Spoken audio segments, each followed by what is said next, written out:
Frankenstein, the Modern Prometheus, by Mary Shelley. Chapter 21. I was soon introduced into the presence of the magistrate, an old benevolent man with calm and mild manners. He looked upon me, however, with some degree of severity, and then, turning towards my conductors, he asked who appeared as witnesses on this occasion. About half a dozen men came forward, and, one being selected by the magistrate, he deposed that he had been out fishing the night before with his son and brother-in-law, Daniel Nugent, when about 10 o'clock they observed a strong northerly blast rising, and they accordingly put in for port. It was a very dark night, as the moon had not yet risen. They did not land at the harbour, but, as they had been accustomed, at a creek about 2 miles below. He walked on first, carrying a part of the fishing tackle, and his companions followed him at some distance. As he was proceeding along the sands, he struck his foot against something, and fell at his length on the ground. His companions came up to assist him, and by the light of their lantern they found that he had fallen on the body of a man, who was to all appearance dead. The first supposition was that it was the corpse of some person who had been drowned, and was thrown on shore by the waves; but on examination they found that the clothes were not wet, and even that the body was not then cold. They instantly carried it to the cottage of an old woman near the spot, and endeavoured, but in vain, to restore it to life. It appeared to be a handsome young man, about 25 years of age. He had apparently been strangled, for there was no sign of any violence except the black mark of fingers on his neck. The first part of this deposition did not in the least interest me, but when the mark of the fingers was mentioned, I remembered the murder of my brother, and felt myself extremely agitated. My limbs trembled, and a mist came over my eyes, which obliged me to lean on a chair for support. The magistrate observed me with a keen eye, and, of course, drew an unfavourable augury from my manner. The son confirmed his father's account, but when Daniel Nugent was called, he swore positively that just before the fall of his companion he saw a boat with a single man in it at a short distance from the shore, and as far as he could judge by the light of a few stars, it was the same boat in which I had just landed. A woman deposed that she lived near the beach, and was standing at the door of her cottage waiting for the return of the fisherman, about an hour before she heard of the discovery of the body, when she saw a boat with only one man in it push off from that part of the shore where the corpse was afterwards found. Another woman confirmed the account of the fisherman having brought the body into her house. It was not cold. They put it into a bed and rubbed it, and Daniel went to the town for an apothecary, but life was quite gone. Several other men were examined concerning my landing, and they agreed that, with the strong north wind that had arisen during the night, it was very probable that I had beaten about for many hours, and had been obliged to return nearly to the same spot from which I had departed. Besides, they observed that it appeared that I had brought the body from another place, and it was likely that, as I did not appear to know the shore, I might have put into the harbour ignorant of the distance of the town of from the place where I had deposited the corpse. Mr. Kerwin, on hearing this evidence, desired that I should be taken into the room where the body lay for interment, that it might be observed what effect the sight of it would produce upon me. This idea was probably suggested by the extreme agitation I had exhibited when the mode of the murder had been described. I was accordingly conducted by the magistrate and several other persons to the inn. I could not help being struck by the strange coincidences that had taken place during the eventful night, but, knowing that I had been conversing with several persons in the island I had inhabited about the time that the body had been found, I was perfectly tranquil as to the consequences of the affair. I entered the room where the corpse lay, and was led up to the coffin. How can I describe my sensations on beholding it? I feel yet parched with horror, nor can I reflect on that terrible moment without shuddering and agony. The examination, the presence of the magistrate and witnesses, passed like a dream from my memory, when I saw the lifeless form of Henry Clerval stretched before me.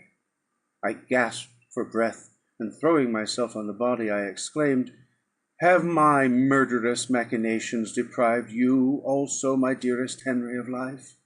2 have I already destroyed.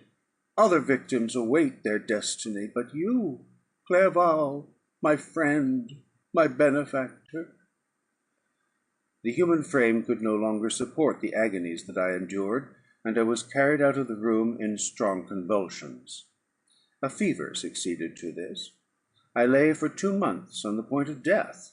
My ravings, as I afterward heard, were frightful.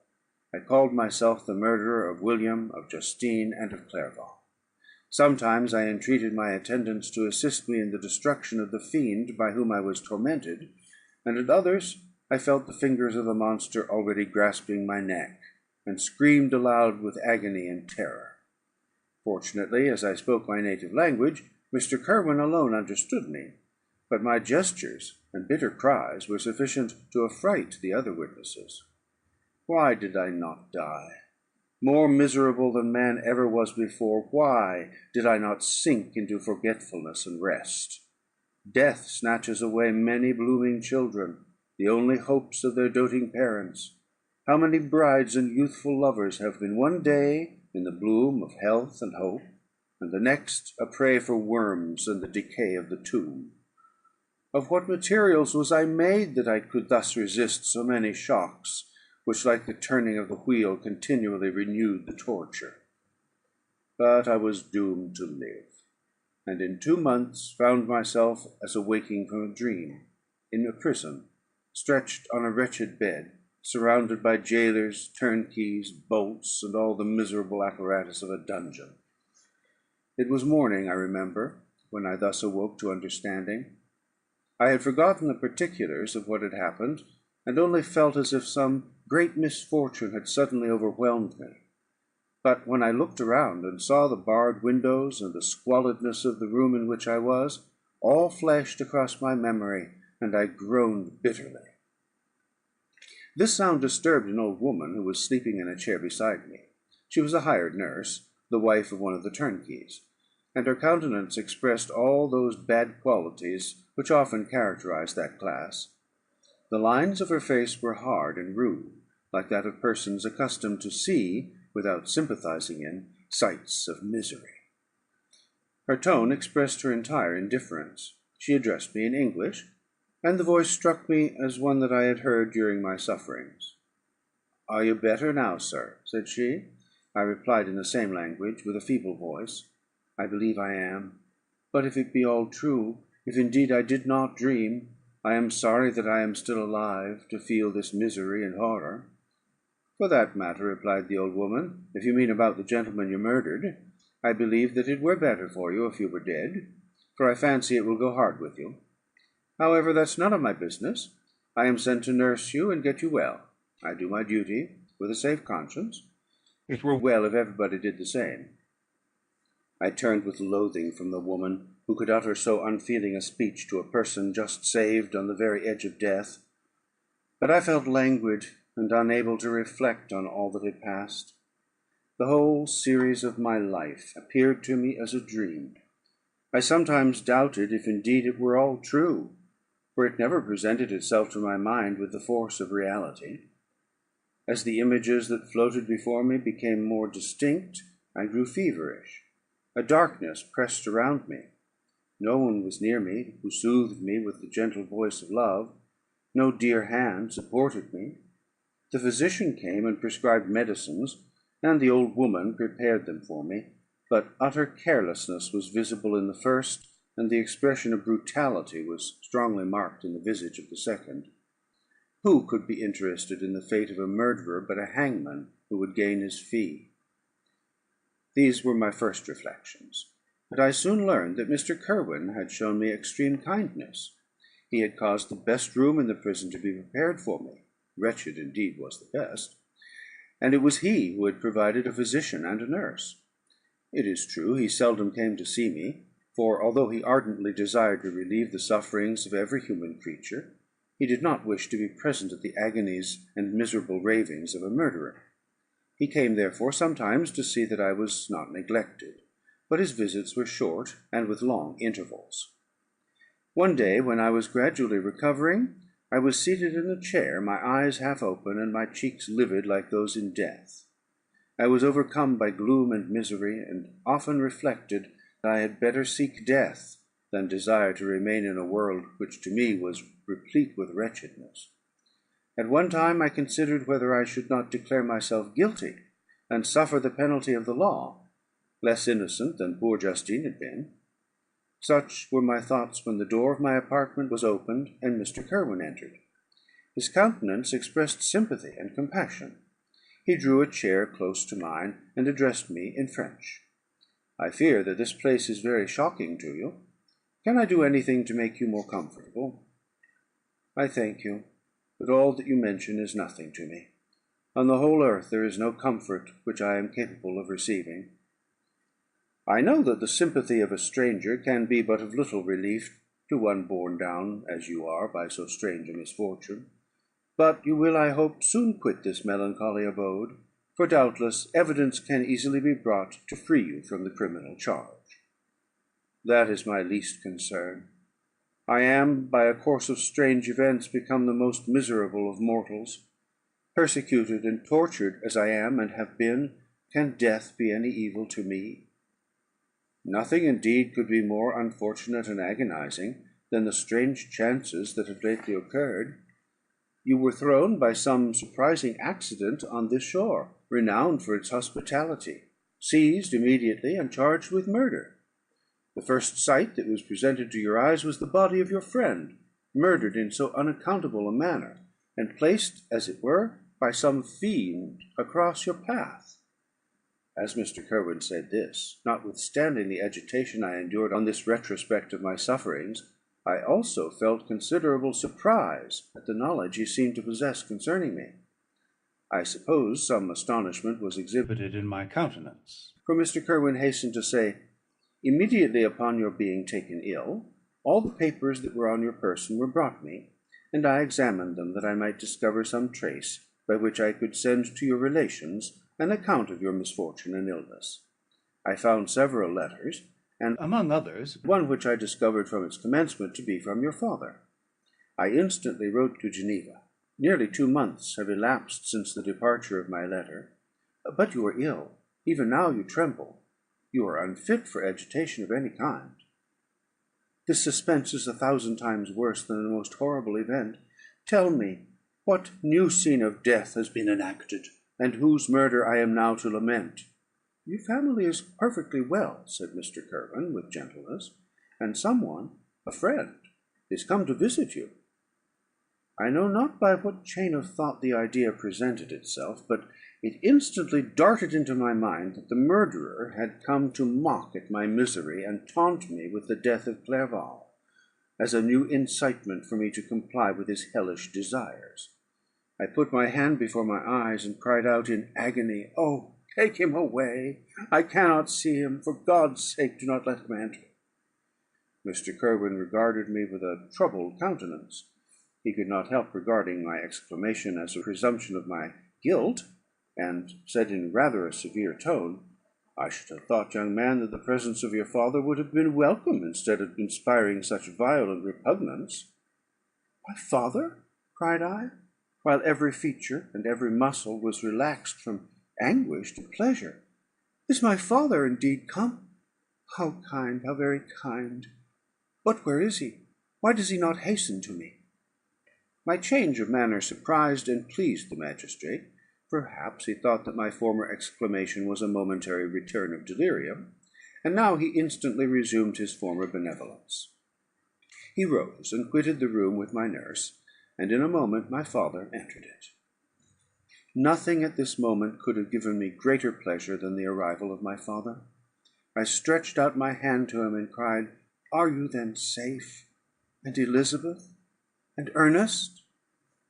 My father calmed me with assurances of their welfare, and endeavoured, by dwelling on the subject so interesting to my heart, to raise my desponding spirits. But he soon felt that a prison cannot be the abode of cheerfulness. "What a place is this that you inhabit, my son?" said he, looking mournfully at the barred windows and wretched appearance of the room.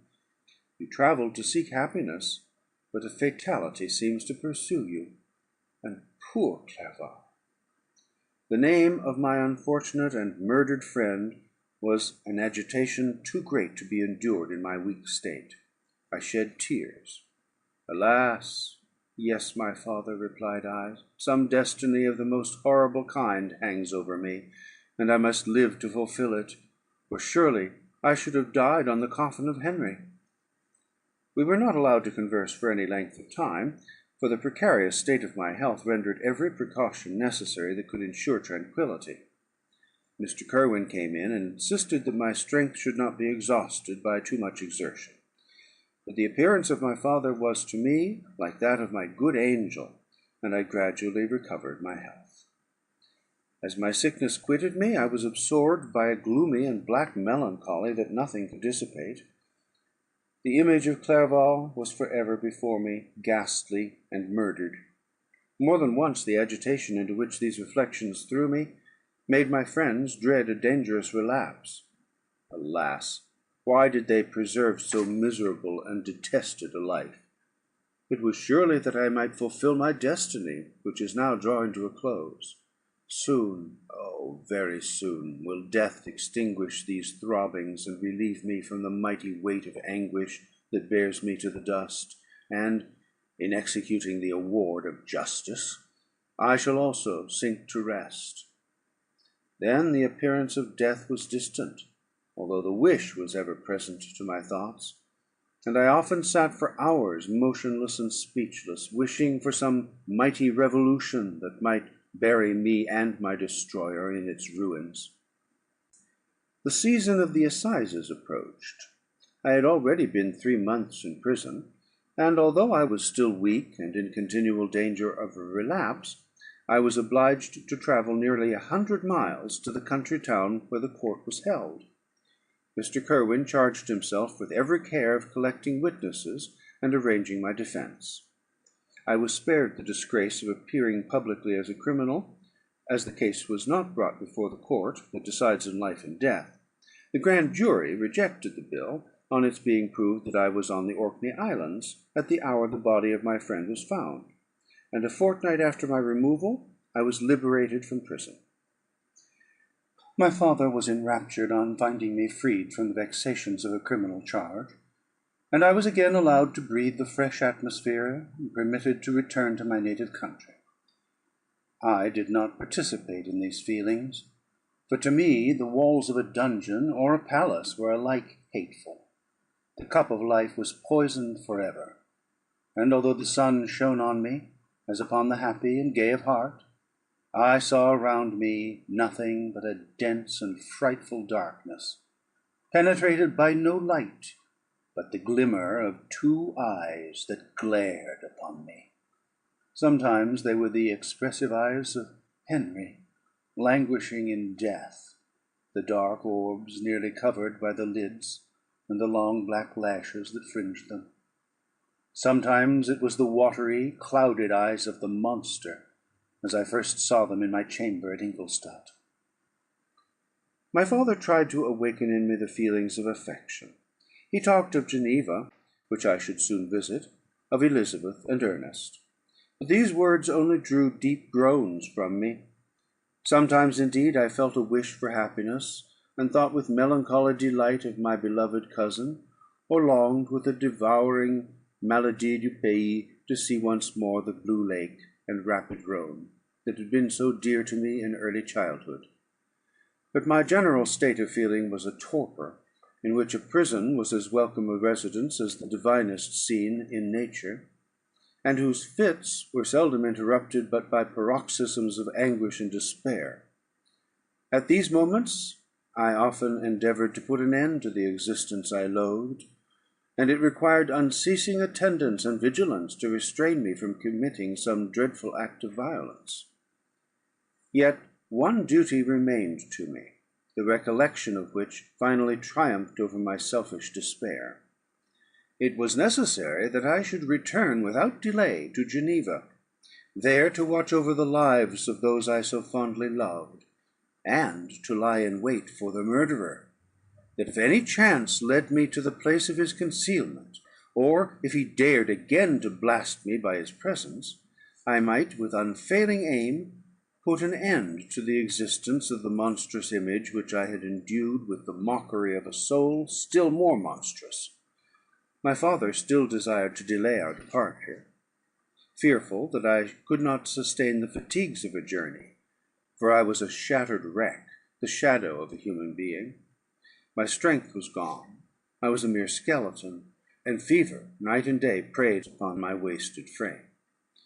Still, as I urged our leaving Ireland with such inquietude and impatience, my father thought it best to yield.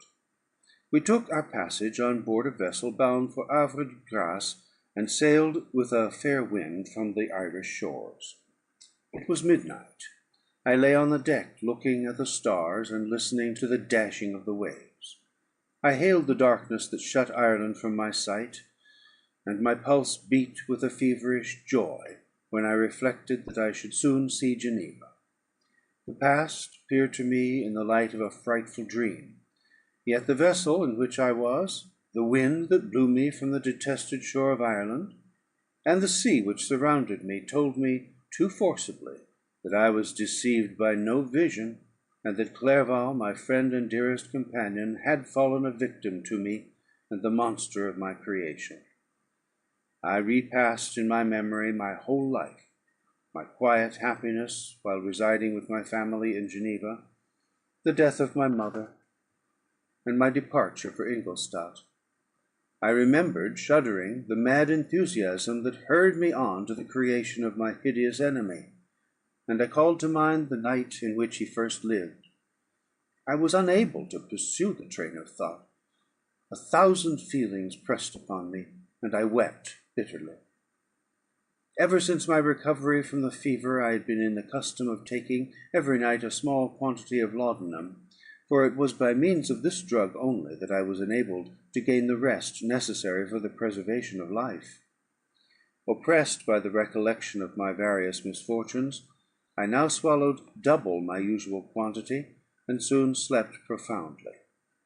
But sleep did not afford me respite from thought and misery. My dreams presented 1,000 objects that scared me. Towards morning I was possessed by a kind of nightmare. I felt the fiend's grasp in my neck, and could not free myself from it. Groans and cries rung in my ears. My father, who was watching over me, perceiving my restlessness, awoke me. The dashing waves were around, the cloudy sky above. The fiend was not here. A sense of security, a feeling that a truce was established between the present hour and the irresistible, disastrous future, imparted to me a kind of calm forgetfulness, of which the human mind is by its structure peculiarly susceptible. End of Part 25 of Frankenstein. Recording